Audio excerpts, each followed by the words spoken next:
Welcome to the deep dive. We are cutting through the noise and diving directly into some pretty complex medical literature today. Hmm. We're focusing on the heart, specifically those very early days of its development, and our target, cyanotic congenital heart defects. These are the CHDs, where cyanosis, that sort of blue baby appearance, is a major feature. Now, this field is huge, so we have a very precise mission for you today. We're going to unpack three really distinct cyanotic conditions: EBSTEIN anomaly, tricuspid atresia, and total anomalous pulmonary venous return, or TAPVR. And the key is how we're looking at them, focusing just on their unique embryologic failures, specifically on the right side of the heart. Why did things go wrong? Exactly. And what's really fascinating here, I think, is how, very subtle differences in how the heart forms, often just tiny glitches happening within a few weeks of conception, can lead to these massive, fundamentally different problems after birth. So we're not just listing defects, we're really analyzing three distinct ways things can fail embryologically. Three failure modes. Yeah. Think of it like this. First, a valve that gets built, but in the wrong place. That's what we call displacement. Second, a valve that just never forms at all. That's absence. And third, a major blood vessel, a vein in this case, that just gets, well, routed to the completely wrong address in the heart. That's misrouting. Displacement, absence, misrouting. Understanding those three specific failure types, that's really the foundation for telling these complex conditions apart. Okay, let's unpack this then. Let's start with the first one, EBSTEIN anomaly. You called this displacement the stuck door valve concept. So anatomically, what does that actually look like? It sounds tricky. It is. EBSTEIN anomaly is defined by this congenital downward, or you might hear apical displacement of the tricuspid valve leaflets. The valve between the top right and bottom right chambers. Exactly. The valve separating the right atrium, the RA, from the right ventricle, the RV. Yeah. It's just sitting too low, down inside the ventricle. And what does that do functionally? Well, the consequences are pretty dramatic. Because it's displaced, a part of the right ventricle actually gets sort of functionally incorporated into the right atrium. It gets atrialized. Atrialized. Yeah, so the RA becomes huge, massively dilated. And because the valve leaflets are down low and often malformed, they can't close properly. This causes severe tricuspid regurgitation where TGAR blood just leaks backward. Okay, so the valve is there, just in the wrong spot. Why? What's the embryologic hiccup? The why is really specific. It happens during weeks 5 through 8 of gestation. That's, prime time for valve development. The critical process that fails is called delamination. Delamination, like layers separating. Precisely. Think of it like the leaflets are supposed to neatly separate or sort of peel off from the underlying muscle wall of the RV. In EBSTEIN's, that peeling process doesn't happen correctly. Ah, okay. So like your stuck door analogy, the hinges got stuck lower down, pulling the door down into the room, the RV cavity. That's a great way to picture it. It's physically tethered too deep because it didn't detach cleanly during development. Okay. And this links to something pretty specific, doesn't it? A known risk factor. It does. And this is one of those classic high-yield connections you often see highlighted. The sources really emphasize a crucial teratogenic cause: maternal lithium use, especially during that early pregnancy window. Lithium, the mood stabilizer medication. How does that specific drug cause this specific right-sided heart problem? That seems incredibly targeted. It does, and the failure mechanism is molecular. Lithium is known to interfere with something called the DBN-TGSK3 signaling pathway. Okay. You can sort of think of that pathway as like an internal detachment switch for the developing heart cells. It's essential for telling the valve tissue exactly when and where to separate from the muscle, especially on the right side, it seems. So lithium jams that switch. Basically, yeah. It gums up the works, preventing that proper delamination, and the result is the displaced valve of EBSTEIN anomaly. Understanding that molecular link is, I think, really key to grasping the defect deeply. Wow, okay. A microscopic signaling problem leading to this major anatomical shift. Let's talk about clinical clues then. This displacement must cause some predictable findings. Absolutely. Because that tricuspid regurgitation, the TR, is often so severe, the classic thing you might hear with a stethoscope is a holosystolic murmur, a murmur throughout the heartbeat that gets louder when the patient breathes in. Louder with inspiration. Yeah, that's called Carvalho's sign. Breathing in decreases the pressure in the chest, which pulls more venous blood back to the right heart, making that leaky valve sound even louder. Interesting. And what about the heart's electrical system? I know there's often an association there. There is. Very frequently you see EBSTEINs associated with Wolff-Parkinson-White syndrome, or WPW. That's an extra electrical pathway in the heart. Is that linked to the delamination failure too? It seems to be, yes. That same failure of tissue separation that misplaces the valve can sometimes leave behind a little strand or remnant of tissue that connects the atrium ventricle electrically, bypassing the normal AV node. Which causes the rapid heart rhythms you see in WPW? Okay. Exactly. And visually, if you look at a chest x-ray, Because the right atrium gets so enormous from the backflow and the atrialized ventricle, you see this classic, sometimes really dramatic, balloon-shaped heart. Huge cardiomegaly. the balloon heart. What? And often, you'll see that alongside decreased pulmonary vascular markings, the lung fields look clearer than normal. That's because the functional RV is often small and weak, so it just can't push enough blood out to the lungs effectively. And the cyanosis, the blueness. That comes from blood taking a shortcut. Because the pressure is high in the big RA, deoxygenated blood shunts right to left, usually across a hole like a patent foramen ovale, PFO, or an atrial septal defect, ASD, mixing with the oxygenated blood going out to the body. Okay, that's a really clear picture of displacement. So, Ebstein's is the valve built in the wrong spot, the stuck door. Now let's pivot. What happens if the valve just isn't there at all? This takes us to your second mechanism. Absence. Tricuspid atresia, the locked door that was never built. Right. And this is a fundamentally different embryologic mistake. With tricuspid atresia, or TA, you have a complete absence of the tricuspid valve opening. There's simply no hole, no orifice. It's just solid tissue where that connection should be between the right atrium and the right ventricle. No communication at all between RA and RV. None directly. So how does that change the right ventricle compared to Ebstein's? That must be significant. Oh, hugely significant. In Ebstein's, remember, the RV gets atrialized but still exists and receives some volume. In TA, because the RV never receives any blood inflow directly from the RA during development, it becomes severely hypoplastic. Hypoplastic meaning tiny, underdeveloped. Yeah. Exactly. Yeah. Tiny, underdeveloped, often just a sliver of a chamber. The failure here isn't just placement or separation. It's the actual formation of the valve orifice itself that fails. It's often related to problems with the endocardial cushions, which are crucial for dividing the heart chambers and forming valves. Very different from delamination. Wow. So if there's no path for blood from the body's veins in the RA to get to the lungs via the RV normally, the functional problem must be immediate and huge at birth. It is absolutely critical. Survival is entirely dependent on shunts. Systemic venous blood comes back to the RA, hits that solid wall where the tricuspid valve should be. And has nowhere to go. Right. So it must shunt, typically right to left across an ASD or a PFO, into the left atrium.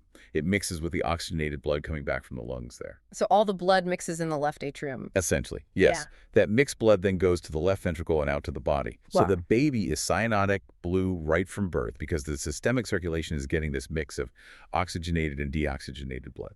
Okay, but wait, how does any blood get to the lungs then? If the RV is tiny and there's no flow into it. That's the other critical piece. Pulmonary blood flow is entirely dependent on another shunt. Usually it relies on either a patent ductus arteriosus, the PDA, that fetal vessel connecting the aorta and pulmonary artery, or a ventricular septal defect, a VSD, a hole between the ventricles. So the mixed blood pumped out by the LV has to somehow sneak back into the pulmonary circulation via the PDA or VSD. Precisely. It's taking these necessary detour roads, as you said earlier. One detour, ASD PFO, to get blood into the left heart, and another, PDA VSD, to get some of that blood over to the lungs. That sounds incredibly precarious, dependent on these fetal structures remaining open. It is. If that PDA starts to close after birth, as it normally does, the baby loses their pulmonary blood flow. That's a life-threatening emergency. This is why TA is considered a critical duct-dependent lesion. This complexity must lead to some unique diagnostic clues then. Absolutely. Think about the ECG, the heart's electrical tracing. Since the RV is tiny and generates very little electrical signal, the left ventricle, which is doing all the work pumping to the body and indirectly to the lungs, completely dominates the electrical picture. So instead of right-sided dominance like you might expect with a right-sided problem. You get the opposite. The key ECG clue is left axis deviation. That's a really important distinguishing feature because most other cyanotic heart defects tend to show right axis deviation or signs of RV hypertrophy. TA is different. Left axis deviation. Got it. Anything else on exam? Well, because pulmonary blood flow is often restricted and the pulmonary valve might not be closing forcefully or at all, you often hear a single S2 sound. The second heart sound lacks its pulmonary component. Okay. So TA, Complete blockage, hypoplastic RV, needs the detour roads ASD-PFO plus PDA-VSD for survival, a failure of formation. We've covered displacement, EBSTEINs, and absence TABA. Now for the third mechanism, misrouting. This is where, as you said, the plumbing goes to the wrong address.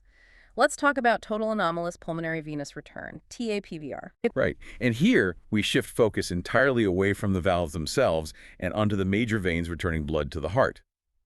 TAPVR is purely a venous inflow problem. Okay, so the pulmonary arteries taking blood to the lungs are okay. Usually, yes, structurally normal. The problem is with the pulmonary veins, the vessels that are supposed to bring all that nice, freshly oxygenated blood back from the lungs to the left atrium, LA. And where do they go instead? They're misrouted. Instead of connecting to the LA, all of them drain abnormally into the right atrium, RA, or sometimes into one of the large systemic veins that feed into the RA, like the superior vena cava, SVC, the inferior vena cava, IVC, or even the coronary sinus, the heart's own vein. All the lung return goes to the right side? Every last drop. Total anomalous return. And embryologically, how does that happen? It's not a valve issue, clearly. No, it's a connection issue. The failure here is the failure of the common pulmonary vein incorporation. Early in development, there's a common vein that collects blood from the developing lungs. This structure is supposed to merge with and become part of the back wall of the left atrium. In TAPVR, that incorporation process fails, usually around weeks 4 to 6. So the pulmonary venous system develops, but it never establishes its correct connection to the LA. It ends up finding an alternative drainage path, always ending up back on the right side of the circulation. Which means immediate total mixing of blood again. Exactly. You have all the oxygenated blood from the lungs dumping into the RA, where it mixes completely with all the deoxygenated systemic venous blood returning from the body. Complete mixing occurs in the right atrium. So just like tricuspid atresia, survival must depend on getting that mixed blood over to the left side somehow. Absolutely obligatory. An atrial septal defect, ASD, or a PFO, is essential for life. It's the only way for any blood, albeit mixed, to get from the RA over to the LA, then to the LV, and finally out to the systemic circulation. The hemodynamics sound like a recipe for overload on one side and starvation on the other. That's precisely what happens. The right atrium and right ventricle become massively volume overloaded because they're handling both the normal systemic return and the entire pulmonary venous return. They're very dilated. And the left side? The left atrium and left ventricle are consequently underfilled, often appearing small. They're only receiving whatever blood manages to shunt across that ASD-PFO. It's a hallmark of TAPVR, big right side, small left side. Clinically, this must present dramatically too. Severe cyanosis. Often severe cyanosis, yeah. And sometimes it doesn't respond well to giving extra oxygen because the fundamental problem is the mixing, not necessarily lack of oxygen getting to the lungs. And there's a classic visual clue, especially for one type. Oh, the snowman sign. Exactly. For the supracardiac type of TAPVR, where the pulmonary veins join up above the heart and drain via a vertical vein into the SVC, that dilated vertical vein plus the dilated SVC creates this characteristic snowman or figure-8 shape on the chest X-ray. It's quite striking when you see it. That's a very specific visual. It is. And, connecting this back to the bigger picture, TAPVR is really unique. It creates this sort of parallel circulation system, not because the main arteries are switched, like in transposition, but because the venous return is fundamentally misrouted. It's an inflow problem leading to total mixing. It really underscores how perfect the heart's wiring needs to be. Okay, so we've unpacked displacement, absence, and misrouting. Let's zoom out for that final aha moment. Let's put these three side by side, focusing purely on the embryologic failure. Good idea. So, first, EBSTEIN anomaly. The embryologic failure is delamination failure. The leaflets don't separate properly from the RV wall. Right, leading to displacement, the atrialized RV, severe TR, and that classic link potentially to maternal lithium use. Okay. Second, tricuspid atresia. The failure here is formation failure. The valve orifice itself never develops. Correct, resulting in the complete absence of the valve, the severely hypoplastic RV, immediate cyanosis at birth, and dependence on shunts like the ASD and PDA. That's the locked door. And third, total anomalous pulmonary venous return, TAPVR. The failure is common pulmonary vein incorporation failure. The lung veins don't connect to the left atrium. Yeah, the venous misrouting problem leads to total mixing in the RA, obligatory ASD for survival, the overloaded right heart, small left heart, and potentially that snowman sign on X-ray. Understanding these distinct origins seems critical. It's not just academic, right? It impacts how you approach these babies clinically. Absolutely crucial. For instance, recognizing that both severe TA and sometimes severe forms of EBSTEIN's or other right-sided lesions can be duct-dependent.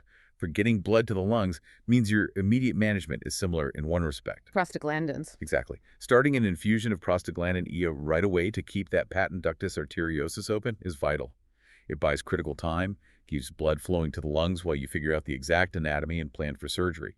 But the underlying reason why they need the duct open is fundamentally different between TA, no forward flow path, and severe EBSTEIN's ineffective forward flow.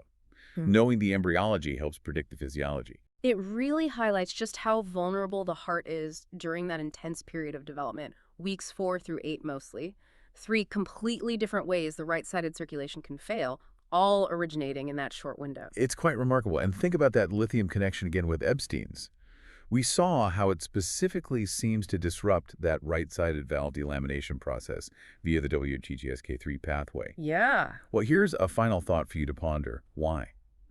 Why does the developing tricuspid valve seem so uniquely sensitive to this specific molecular disruption affecting its delamination, while the mitral valve on the left side, which forms around the same time through somewhat similar processes, isn't typically affected by lithium in the same way? What makes that right-sided delamination process via that specific pathway so uniquely vulnerable? That specificity is interesting. It is, but digging into that level of molecular specificity, that's definitely a deep dive for another time.